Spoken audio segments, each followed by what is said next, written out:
আল্লাহ নবী কি কোনো মার্কায় দাঁড়াইছে, কোনো প্রতীকে নির্বাচন করছে? সে আল্লাহ নবী যে 1,02,24,000 পয়গম্বর, তারা কি কোনো নির্বাচন করছে, ভোটে দাঁড়াইছে? এই যে দলগুলা, এই বাংলাদেশে যত দল নির্বাচন করতেছে ভোটে দাঁড়াইছে মার্কা নিয়া, অমুক মার্কা তমুক মার্কা, আমি মার্কাগুলার নাম বলতে চাই না, নির্বাচন করতেছে। আল্লাহ নবী কি কোনো নির্বাচনে দাঁড়াইছে বলেন আমাকে? সে তো, তিনিও মানুষকে ঐক্যবদ্ধ করছেন আল্লাহর দেখানো পথ অনুসারে। কলেমা, একটা মানুষ যখন নবীদের কাছে গেছে, সকল 1,02,24,000 পয়গম্বর, আদম থেকে শুরু, আদম আলাইহিস সালাম থেকে শুরু করে শেষ নবী হযরত মুহাম্মদ সাল্লাল্লাহু আলাইহি ওয়াসাল্লাম পর্যন্ত যেই মানুষদেরকে তারা একটা নীতিতে ঐক্যবদ্ধ করেছে যে আসুন আমরা একটা নীতিতে ঐক্যবদ্ধ হই, তা হলো লা ইলাহা ইল্লাল্লাহ। যেই নবী প্রচার করছে তার নাম আবার এই ইল্লাল্লাহর শেষে যুক্ত করা আছে। সেই হিসাবে শেষ নবীর কলেমা হয়েছে লা ইলাহা ইল্লাল্লাহ মুহাম্মাদুর রাসূলুল্লাহ। এই নীতিতে সে তো বলে না জাহেন অমুক দলে যোগ দেন, এই মার্কায় ভোট দেন, হ্যাঁ এই মার্কায় ভোট দিলে আল্লাহ পাইব, এই ধরনের কোনো কথা কি শেষ নবী বা কোন নবী পয়গম্বর বলছেন? আল্লাহর আইন থাকতে যারা নিজেরা আইন তৈরি করা দুঃসাহস দেখিয়েছেন, তারা সাবধান হয়ে যান। বাংলাদেশে বিভিন্ন রাজনৈতিক দল আছে, যেমন অনেক ধর্মীয় সংগঠনমূলক দল আছে, তো তারাও তো ইসলামের কথা বলছে বা ইসলাম প্রতিষ্ঠার জন্য সংগ্রাম করছে। তো বর্তমানে যে দলগুলো আছে এরা কি আসলে আল্লাহর দেওয়া বিধান অনুযায়ী চলছে কিনা, বা তাদের যে চলাফেরা তারা এতে কি দিন প্রতিষ্ঠা হবে, বা আল্লাহ রাসূলের যে দিন প্রতিষ্ঠা করার যে সংগ্রাম ছিল সেই সংগ্রাম মোতাবেক কি তারা চলছে কিনা? জি, ধন্যবাদ আপনাকে। আপনি জানতে চেয়েছেন যে বর্তমানে বাংলাদেশে অনেকগুলি ধর্মীয় সংগঠন রয়েছে, তো এই ধর্মীয় সংগঠনগুলো আল্লাহর পথে ডাকছে, আপনার মতে আপনি বলেছেন তারা কি আসলে সঠিক পথে আছে কিনা, বা তাদের দিয়ে আল্লাহর দিন প্রতিষ্ঠা হবে কিনা, বা সমাজে শান্তি ফিরে আসবে কিনা? আসলে বাংলাদেশের যে ধর্মীয় সংগঠনগুলি রয়েছে এরা মুখে লেবাসে মনে হয় যে তারা মানে ধর্মের মালিক, তারা ইসলাম ধর্মের মালিকানা তাদেরকে দেওয়া হয়েছে, এইরকমই তারা দাবি করে, এবং তাদের বাচনভঙ্গি কথাবার্তায় এমনটাই মনে হয়েছে যে ইসলাম ধর্মটাকে তারা কিনে ফেলছে। মূলত তারা যে পথে আগাছে এটা সঠিক পথ নয়। সঠিক পথ যদি হইতো তাহলে এই আপনারা দেখবেন যে টঙ্গী যখন ইজতেমা হয়, বিভিন্ন সমাবেশ হয় এবং বিভিন্ন ওয়াজ মাহফিল হয়, বিভিন্ন ধরনের তাদের যে দলগুলি রয়েছে এই দলের বাৎসরিক ওরস শরীফ হয়, ওয়াজ মাহফিল হয়, তাতে তারা কান্না করে একদম চোখের পানিতে ভাসিয়ে দেয়। আমরা টুঙ্গিতে দেখেছি, টুঙ্গি যখন ইজতেমা হয় তখন দেখি যে চোখের পানি মানুষে ফেলে দিচ্ছে, এবং জুমার দিনে জুমার নামাজের সময় দেখবেন রাস্তা পর্যন্ত ব্লক হয়ে যায়, মানুষ চলাচল করবে সেই জায়গা পর্যন্ত থাকে না, এত মুসল্লি, এত মুসলমান, এত ইমানদার এই বাংলাদেশে।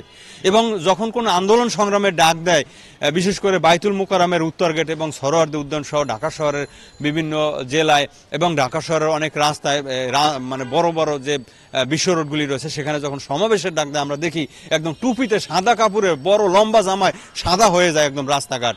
তাহলে এদের কথা, এরা বিভিন্ন সময় বিভিন্ন দোয়া করে আল্লাহর কাছে, আল্লাহ এইটা করো, আল্লাহ ওইটা করো, ইসরায়েলের কে ধ্বংস করে দাও, আফগানিস্তানের বিজয় লাভ করে দাও, বাংলাদেশের শান্তি দিয়ে দাও, একেবারে এই ধরনের অনেক কথা তারা দোয়া করে। কিন্তু তাদের দোয়া যুগের পর যুগ আমরা এরকম দেখে এসেছে, কিন্তু আল্লাহ তাদের কথা শুনতেছেন না। পৃথিবীতে একটার পর একটা আযাব গজব আসতেই আছে। কারণ কি? এখন তারা দাবি করতেছে যে তারা আল্লাহর পথে ডাকতেছে। আসলে আল্লাহর পথে তারা কিভাবে ডাকে? আল্লাহর যে 1,00,000 বা 2,24,000 পয়গম্বর, তারা যেই পথে আল্লাহর দিন প্রতিষ্ঠা করছে এবং সমাজে ন্যায় শান্তি সুবিচার প্রতিষ্ঠা করছে, তাদের সাথে কি তাদের কোনো মিল আছে? আসলে তাদের সাথে কোনো মিলেই নাই।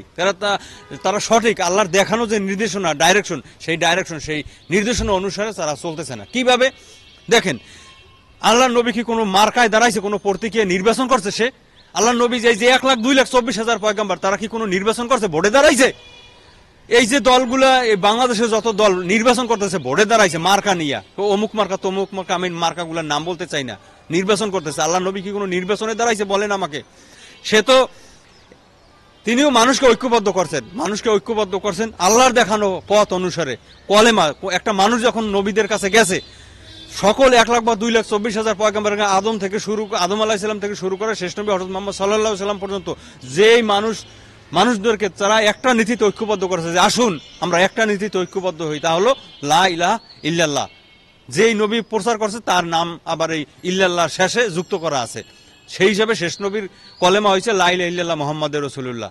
এই নীতিতে সে তো বলে না জাহেন অমুক দলে যোগ দেন, এই মার্কায় ভোট দেন, হ্যাঁ এই মার্কায় ভোট দিলে আল্লাহ পাইবো, এই ধরনের কোনো কথা কি শেষ নবী বা কোনো নবী পয়গাম্বার বলছেন? বলে নাই।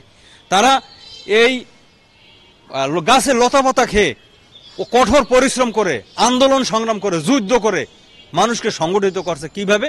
আসুন আমরা এক আল্লাহর কথা মেনে চলি, কলেম লা ইলাহা ইল্লাল্লাহ মুহাম্মদ, অর্থাৎ হুকুমদাতা হিসেবে আমরা আল্লাহকে মেনে নেই। আল্লাহ ছাড়া আর কারো হুকুম আমরা মানবো না। এখন এই দেশে যারা এই যারা ইসলামের কথা বলতেছে, তারা তো আল্লাহর হুকুমেই নাই, তারা নিজেরাই তো আল্লাহর বিরুদ্ধে কাজ করতেছে, তারা আল্লাহর হুকুম প্রত্যাখ্যানকারী। যারা এই বাংলাদেশে ম্যাক্সিমাম, আমি সবার কথা বলবো না, ব্যতিক্রম দুই একটা থাকতে পারে, আমি আগেই বলে নিয়েছি যে আমি ফেরেশতা না, আমি আল্লাহ না, আমার কথা ভুল ত্রুটি হইতে পারে, কিন্তু যারা আমরা স্বাভাবিকভাবে যাদেরকে আমরা দেখতে পাচ্ছি আল্লাহর পথে ডাকছে, তারা নিজেরাই আল্লাহর পথে নাই, তারা নিজেরাই আল্লাহর বিরুদ্ধে অবস্থান করছে। তারা আল্লাহর বিরুদ্ধে থেকে কিভাবে তারা আল্লাহর পথে ডাকে? কিভাবে? যেমন এরা বলতেছে যে এরা নির্বাচন হয়ে সরকার গঠন করে তারপরে দিন প্রতিষ্ঠা করবে। কি আল্লাহ নবী কি এরকম কোন নির্বাচনে দাঁড়াইছিল, কোন ভোটে দাঁড়াইছিল, কোন মানুষের কাছে ভোট চাইছে? তারা আল্লাহ নবী কোন ভোটে দাঁড়াইছিল, কোন প্রতীকে?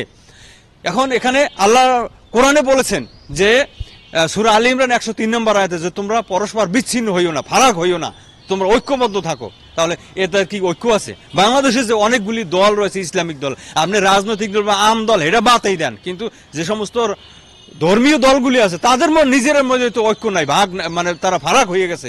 আল্লাহর যেটা আল্লাহ বলছে যে তোমরা পরস্পর বিচ্ছিন্ন হইও না, ফারাক হইও না, ঐক্যবদ্ধ থাকো, তারা নিজেরাই তো ঐক্য নাই। তাহলে অন্য মানুষের তারা ঐক্যের ডাক আহ্বান করে কিভাবে? যারা বাংলাদেশের ধর্মীয় রাজনৈতিক দল আছেন বা ধর্মীয় দল আছেন, আপনাদের কাছে প্রশ্ন, আপনারা কি নিজেরা ঐক্য আছেন? যেমন আপনি এই যে জামাতে ইসলাম, তারপর ইসলামী আন্দোলন, শর্ষিনা, আটরশি, ভান্ডার শরীফ, কুতুববাগী, সুরেশ্বর, তারপরে আপনার এই রাজারবাগী, কুতুববাগী, চন্দ্রপাড়া, তারপরে এইরকম অনেক, আমার এই মুহূর্তে সবগুলি মনে নাই, এইরকম যে দলগুলি আছে, আপনারা নিজেরা ইসলামের দিকে মানুষকে আহ্বান করতেছেন, আপনারা ডাক দিলে হাজার হাজার লাখ লাখ মানুষ আসে, কিন্তু আপনাদের নিজেদের মধ্যে তো ঐক্য নাই। আজ যদি বাংলাদেশি যে ইসলামী দলগুলো আছে তারা যদি ঐক্যবদ্ধ হয়, তাহলে বিশাল একটা শক্তিতে রূপান্তরিত হয়। এই শক্তি দিয়েই পৃথিবী জয় করা যায়। ইসরায়েল কি অনেকগুলো মানুষ, ইসরায়েলে অনেক বড় ভূখণ্ড না, কিন্তু তারা ঐক্যবদ্ধ, এক নেতার আন্ডারে তারা ঐক্যবদ্ধ, এবং তারা তাদের জাতীয়তা, সেই জাতীয়তার ভিত্তিতে তারা কোনো দ্বিমত পোষণ করে না, এবং তাদের নেতা যেটা বলে ওইটাই সিদ্ধান্ত। এই নেতার নীতির বিরুদ্ধে তারা অবস্থান করে না, তারা কোনো মতবাদ দেয় না। আর আমাদের দেশে কি হচ্ছে, একজনে আরেকজনের ফতোয়া দেয়, ও কাফের আমি ভালো ও কাফের, এই ধরনের একজনের মতের বাহিরে গেলেই আরেকজনে তার বিরুদ্ধে অবস্থান নেয়। আসলে এগুলো আল্লাহ নীতি বহির্ভূত। কোরআনে বলছে ঐক্যবদ্ধ হওয়ার কথা, তারা ঐক্যবদ্ধ না, এবং তারা এই ধর্মটাকে, বাংলাদেশের যারা ধর্মের পালনকর্তা হিসাবে নিজেদেরকে মনে করে আর কি, আল্লাহর যে রুলস, সেই রুলসের ভিত্তিতে তারা মুসলমানই না। বাংলাদেশ মুসলিম বিশ্ব হইলেও, ইসলামিক কান্ট্রি হইলেও এদেশে ইসলামের কোনো কালচার কেউ পালন করে না, অধিকাংশ, কেউ না, ব্যতিক্রম আছে, অধিকাংশই ইসলামের কোনো নিয়ম কানুন এরা পালন করে না। যা পালন করে এটা জাস্ট একটা সামাজিকতা। আমরা তো দেখতে পাচ্ছি তারা দাড়ি, টুপি, হজ, জাকাত সবকিছুই করছে, তাহলে তো আপনি বলছেন যে তারা ইসলামেই নেই, তাহলে সেটা কিভাবে হলো? তারা তো ইসলামেই নেই, কারণ আল্লাহ বলছেন যে তোমরা পরস্পর বিচ্ছিন্ন হইও না, ঐক্যবদ্ধ থাও। তাদের মধ্যে ঐক্য নাই, দলাদলি, ভাগে ভাগে, বিভিন্ন দলে উপদলে বিভক্ত। তাহলে এটা কি, এখানে কি আল্লাহর বিরুদ্ধে তারা অবস্থান নেছে না? এবং তারা কি বাংলাদেশের সংবিধান মেনে তারা নির্বাচনে দাঁড়াইতে চায়? তাহলে বাংলাদেশের সংবিধান বানাইছে কারা? মানুষের তৈরি। বাংলাদেশ চলে কার নীতিতে? একটা সংবিধান বানাইছে কেটা? কিছু আছে ইহুদি, খ্রিস্টান, ব্রিটিশদের তৈরি করা আইন, এরা ইসরায়েলের ব্রিটিশদের তৈরি করা পণ্য বর্জন করতে চায়। অথচ এই যে তাদের জীবন ব্যবস্থা, সেই জীবন ব্যবস্থা হইলো দাজ্জালীয় জীবন ব্যবস্থা, মানুষের তৈরি, ইহুদি, খ্রিস্টান, ব্রিটিশদের তৈরি করা জীবন ব্যবস্থা, তারা জীবন পরিচালনা করে, এবং সেই সংবিধানকে মেনে নিয়ে তারা নির্বাচনে দাঁড়ায়, আবার নিজেদেরকে ইসলামী দল হিসাবে স্বীকৃতি দেয়, দাবি করে তারা ইসলামের মালিক দাবি করে, ওরাসাতুল আম্বিয়া, নবীর উত্তরসূরিও দাবি করে, যেটা নবীর বিরুদ্ধে, আল্লাহর বিরুদ্ধে, সেইটা মান্য নিয়ে তারা নিজেদেরকে ইসলামী আল্লাহ নবীর উম্মত দাবি করে, এবং আল্লাহর কাছে অনেক প্রেরার্থ দোয়া করে, এটা ওটা চায়। তা আল্লাহ যে আল্লাহর বিরুদ্ধে আবার হেরদারে আবার এটা ওটা চায়, দোয়া করে। এখন আমরা দেখতে পাচ্ছি তারা বিভিন্ন লেবাস সামনে রেখে সাধারণ মানুষকে এরা জিম্মি করছে। সাধারণ মানুষকে আসলে এই যে ইসলামের মূল বিষয়গুলি তাদেরকে বলা হয় না, তাদেরকে মূল বিষয়গুলি তাদেরকে না বলে তারা এই লেবাসের আড়ালে সাধারণ মানুষকে তারা তাদের চোখে ধুলা দিয়ে তারা ইসলামের হর্তাকর্তা মনে করে, এবং তারা যেইটা বলে এইটাই সাধারণ মানুষ মনে করে, এইটাই বুঝে ইসলাম। প্রকৃতপক্ষে এটা ইসলাম নয়। ইসলাম জানতে হলে আগে কোরআন জানতে হবে, কোরআন পড়তে হবে। আল্লাহ নবী এই ধরনের কোনো লেবাসের মধ্যে ইসলাম সীমাবদ্ধ রাখে নাই। কোরআনের কোথাও আপনার এই দাড়ি, টুপি, তসবি এগুলোর কোনো বিবরণ নাই, যেগুলো মনে করে মানুষে। অনেকে হয়তো আমাকেও মনে করে, মেয়া তুমি ইসলামের কি বল, তোমার নিজের তো দাড়ি নেই, তোমার তো সুন্নত নাই। আরে বেটা, সুন্নত কোনটা এটা আগে জানতে হবে। সুন্নত হইল আল্লাহ নবীর যে কৃতকর্ম করছে, কাজকর্মগুলি, যেই কাজ আল্লাহ নবী নিজেকে প্রতিষ্ঠা করার জন্য পৃথিবীতে আসে নাই, তার লেবাস প্রতিষ্ঠা করার জন্য পৃথিবীতে আসে নাই, যে আমার জামা কাপড়, দাড়ি, টুপি এইগুলো প্রতিষ্ঠা করার জন্য আল্লাহ নবীকে আল্লাহ পৃথিবীতে পাঠান নাই।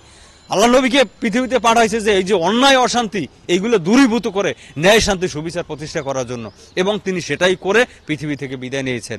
তো এখন এই আমরা আমাদের এখানে যারা ইসলামী রাষ্ট্র মানে ইসলামী দল হিসেবে নিজেদেরকে প্রতিষ্ঠা করতেছে এবং ঘোষণা দিচ্ছে যে আমরা ইসলামী দল, আসলে তারা ইসলামী দল না, কারণ তারা আল্লাহর বিরুদ্ধে।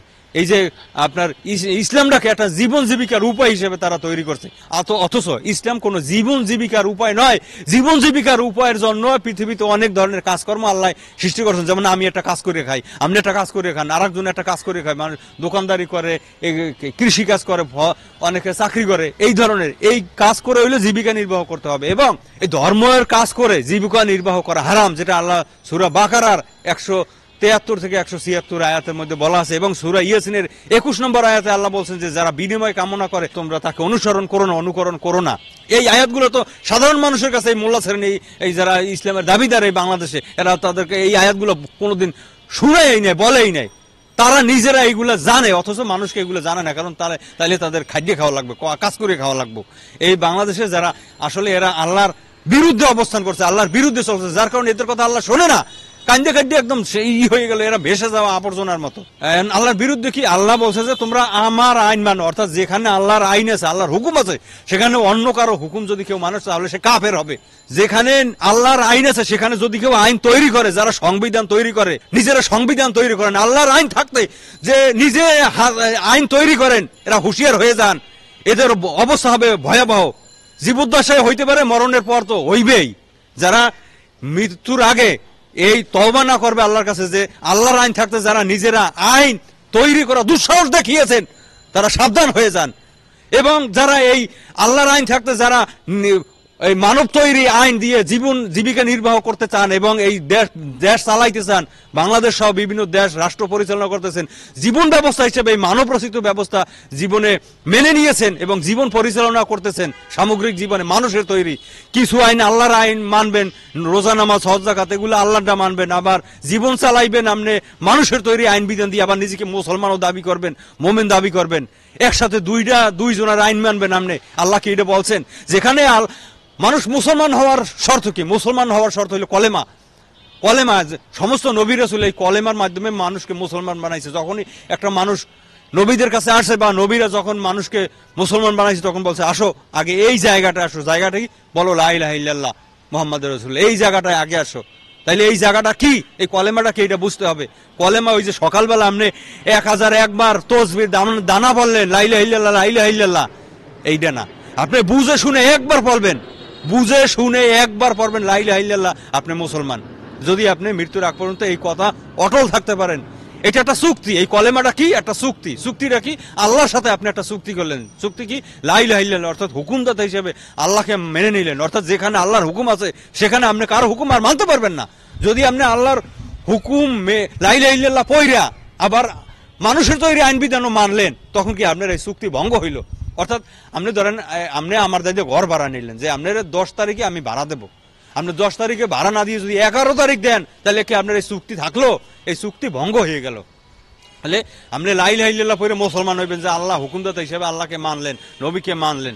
এরপরে আপনি এই মানুষের রচিত আইন বিধান দিয়ে যে জীবন পরিচালনা করলেন, তাহলে কি আপনি আল্লাহর আইন মানলেন? জীবন পরিচালনা করার জন্য আল্লাহর আইন আছে না, আল্লাহর হুকুম আছে না? অর্থাৎ যেখানে আল্লাহর হুকুম আছে সেখানে অন্য কারো হুকুম মানাই আপনি এই আল্লাহকে অস্বীকার করা, আল্লাহর আইনকে অস্বীকার করা। আপনি মনে করতেছেন যে এই জায়গায় আল্লাহর আইনটা ভালো লাগতেছে না বা আল্লাহর আইনটা সঠিক না। যদি সঠিক হইতো তাহলে তো আল্লাহটাই মানতেন। সঠিক না দেখে তো মানুষের নিজের আইন বানাইছেন। তাইলে আপনারা অধিকাংশ এখন বোঝেন, আমি এর আগের বক্তব্যটা বলেছিলাম যে অধিকাংশ মুসলমানের সংখ্যায় অধিকাংশ মুসলমানই না, মুসলমান না কি কারণে সেইটা শোনেন, জানেন আগে যে আপনি মুসলমান হয়েছেন কি দিয়ে? কলেমা দিয়া, লা ইলাহা ইল্লাল্লাহ মুহাম্মাদুর রাসূলুল্লাহ। অর্থাৎ সূরা হুজুরাতের 15 নম্বর আয়াতে এই কথাগুলি আছে যে আল্লাহ এবং নবীকে যারা বিশ্বাস স্থাপন করার পর সন্দেহ পোষণ করলো না। বিশ্বাস স্থাপন করার মানে কি? অর্থাৎ তাদের যে হুকুম, সেই হুকুমের উপর আস্থা বিশ্বাস রাখা, তারা যেটা বলছে এটা সত্য, এটা মান্য নেওয়া। অর্থাৎ আল্লাহর যেখানে যেখানে হুকুম আছে, নবী যেখানে হুকুম আছে যে এইটা করো ওইটা করো, সেইখানে অন্য কারো হুকুম মানা যাবে না। যদি আপনি মানেন তাহলে এই কলেমা থেকে আপনি সরে গেলেন, কলেমার চুক্তি থেকে সরে গেলেন, চুক্তি বাদ। আপনাকে আবার নতুন করে চুক্তি করতে হবে। যখন আল্লাহর হুকুমের যেখানে আছে সেখানে অন্য কারো হুকুম মানলে আপনি কাফের, আপনি মোমেন নাই। এ কারণেই আমাদের রোজা নামাজ হজ যাকাত এগুলো আল্লাহ কি এগুলোর অভাববে নাকি? আল্লাহ কি রোজা নামাজ হজ যাকাত এগুলোর নামাজের অভাবই আল্লাহ যে আমার রোজা নামাজের অভাব পড়ছে, আমি কাজা করছি, নামাজ আমি পড়ি না, এগুলো পড়িয়ে দাও, এইরকম না। অর্থাৎ আপনার রোজা নামাজ সবকিছুই ফলপ্রসূ হবে, কাজে লাগবে কখন? যখন আপনি মোমেন হবেন, যখন এই চুক্তি ঠিক থাকবে, লা ইলাহা ইল্লাল্লাহ হুকুম আল্লাহকে মানিয়ে নিলাম, আল্লাহর হুকুম ছাড়া আমি আর কারো হুকুম মানবো না, এই কথা যখন আপনি সংকল্পবদ্ধ থাকবেন, এই কথা যখন আপনি স্থির থাকবেন মৃত্যুর আগ পর্যন্ত, তখন আপনি মোমেন। ওই অবস্থা যদি আপনি মৃত্যুবরণ করেন আপনি জান্নাতি। একটা আয়াত আছে, আয়াত বা হাদিস, লা ইলাহা ইল্লাল্লাহ ফাদাখালা জান্নাত, অর্থাৎ যে একবার লা ইলাহা ইল্লাল্লাহ বললো সে জান্নাতি। দেখবেন আপনারা যদি কেউ ফাঁসি দেয় বা ওই আগে তো কোরস ফায়ার দিত র্যাবেরা, এইটা কোরস ফায়ার দিলেও আগে কলেমাটা পড়াই লয়, ফাঁসি দিলেও আগে কলেমাটা পড়াই লয়। এবং আবু জাহেল আল্লাহ নবী অনেক চেষ্টা করছে এই শুধু কলেমাটা পড়ানোর জন্য। বুঝতে হবে যে কলেমাটা কি, এই কলেমাটা কিন্তু সামান্য একটা বিষয় না। এটা সকালবেলা 1001 বার দানা টেপলেন না বুঝিয়া, আন্দাজে আন্দাজে, এইটা না, না বুঝিয়া না, আপনি বুঝিয়া হইনি একবার পড়েন, আর না বুঝিয়া ও না বুঝিয়া আপনি যা কিছু করেন এগুলো ভুল। আপনি রোজা করবেন, নামাজ করবেন, ইবাদত করবেন আল্লাহর, কেন করবেন, কি কারণে করবেন, এটা করলে কি হবে, এগুলো এই আকীদা জানতে হবে, জাইনে শুনে তারপর এগুলো করতে হবে। তাহলে আপনি হবেন মোমেন, আপনার কথা আল্লাহ শুনবে।